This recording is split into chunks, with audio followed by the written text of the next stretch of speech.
imagery, composition, poetry, whatever. We expressing ourselves.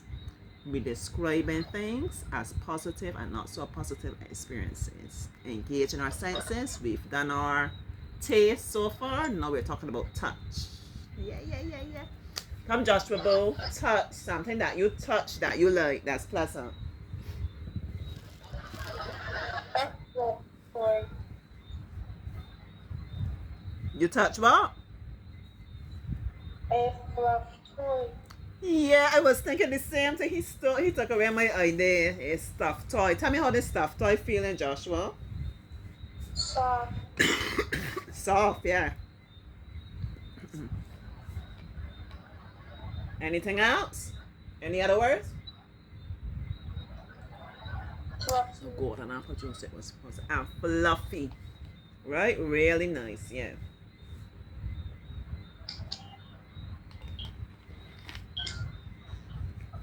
Only when you got your drinks frozen.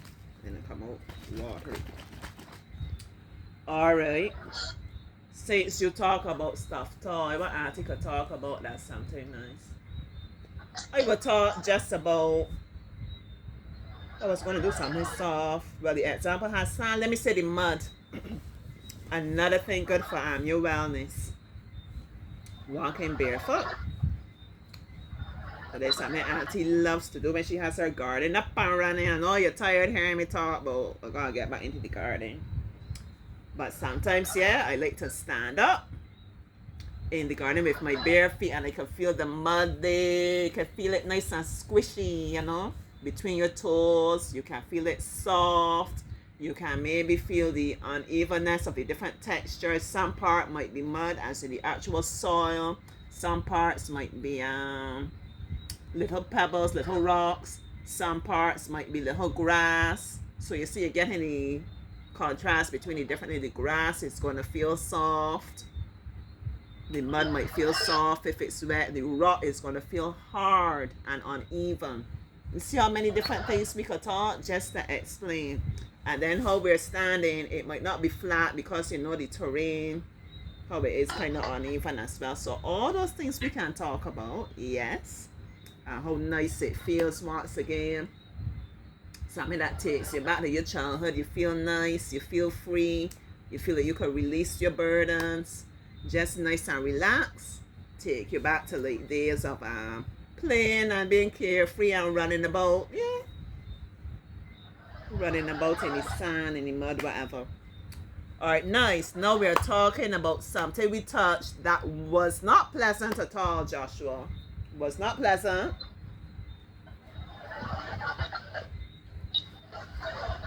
A pickler. The same thing I was thinking. Tell me about it, Joshua. It's spiky. Mm-hmm. And it's when you step on it. Yeah. It's spiky and it sticks to you, right? Yeah. Oh, there. Was Auntie gonna talk about? Auntie stood up in some should I say stood up or with my hand? Which you want me to do? Alright, let me see my hand. Yeah. I put my hand in some chewing gum.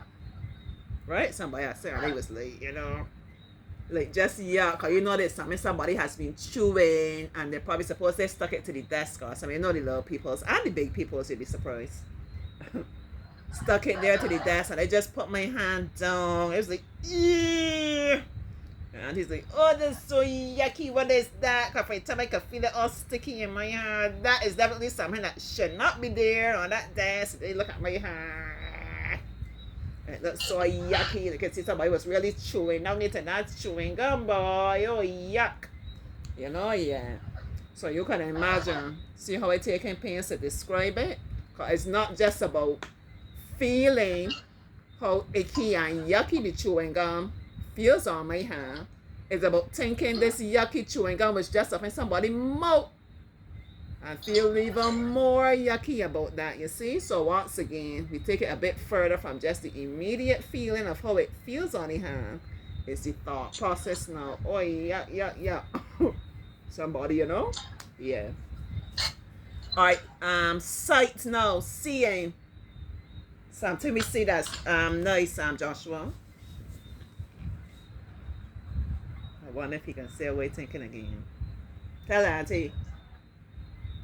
Pardon me?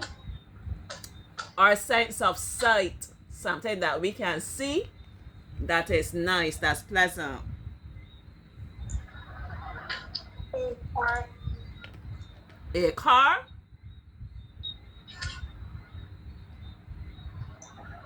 You said Flowers. what you said, Joshua? Flowers. Flowers. Joshua, tell me about these flowers. They're yellow Mm-hmm. and they only grow at a certain season. Yes. Mm-hmm.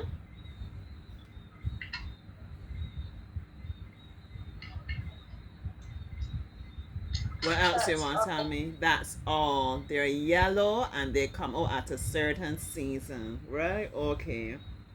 Um, if he wanted to tell me more, he could tell me about like if they have a lot of different petals, you know, they have small petals or big petals, are there a lot of them, you know?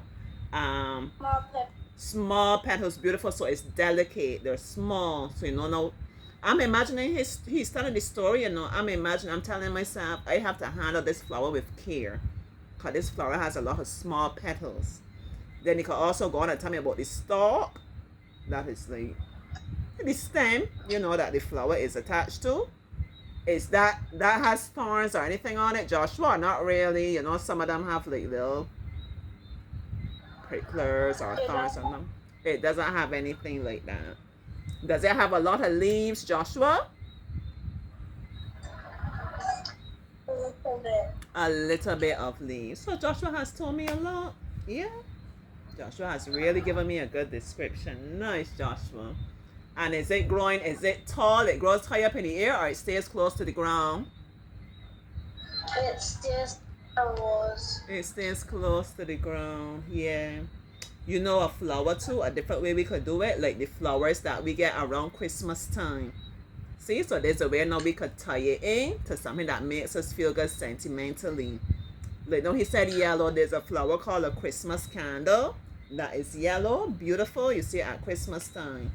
We have the poinsettia, that's the red flower, and you normally find that along with the snow on the mountain. That's like a more kind of bushy kind of flowering shrub like. You normally see people plant them like to contrast the poinsettia with the snow in the mountain.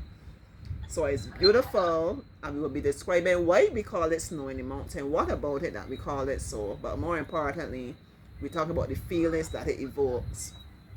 How I feel, you know, 'cause I know that it's part of Christmas time. You know, our fond memories and something to look forward to and so on. Even if you're a person you don't really celebrate Christmas, just the fact that like it's a seasonal thing, you know what I mean? It still does something to you, yeah. All right, something that Auntie likes to see. I'm gonna say the moonlight. Yeah. How am I gonna describe the full moon? So bright that I feel like I almost like see my reflection in it. You know. I don't have to say like a big white plate, a big what. I don't know. I don't know what I would say. But how I would bring it over. Like I'm looking at it, it's so bright, and I feel as if it is reflecting me. Auntie getting deep here now. Yeah, the moon reflecting me. I'm looking at the moon, and the moon looking at Auntie, like reflecting Auntie. And then I'm also thinking about how many other people all around the world are also gazing up at the moon. You know? Yeah, really beautiful.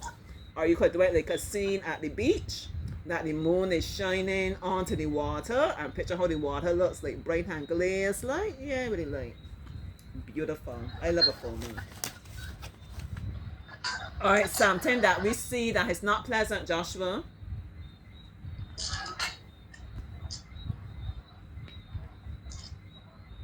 Snails. Snails, and they're out there, you know. We just don't really bother our head with them anymore. Yeah.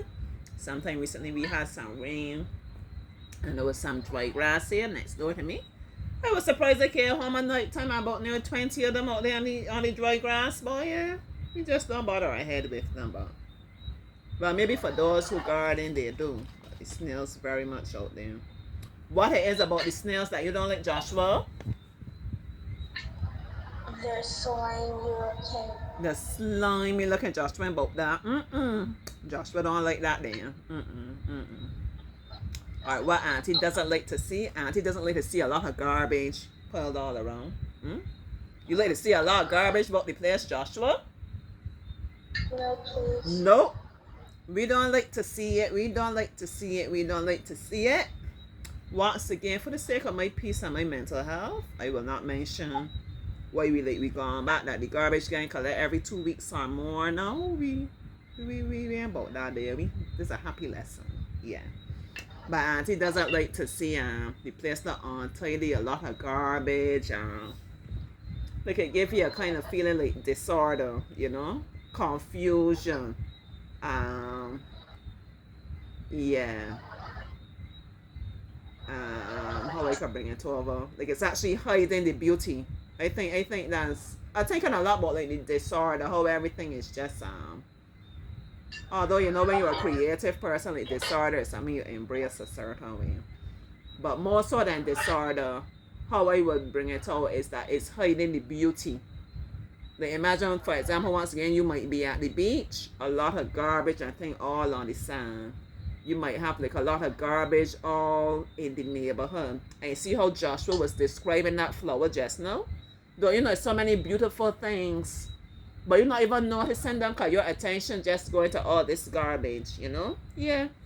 So I think that's a good way. Like you could do a contrast. The beauty of the flowers, the beauty of the houses, different things. But it's all being marred or it's all being spoiled by all this garbage that's all about. You see? Yeah. Smell now, Joshua. We're doing really well, boy. It's time for part 3.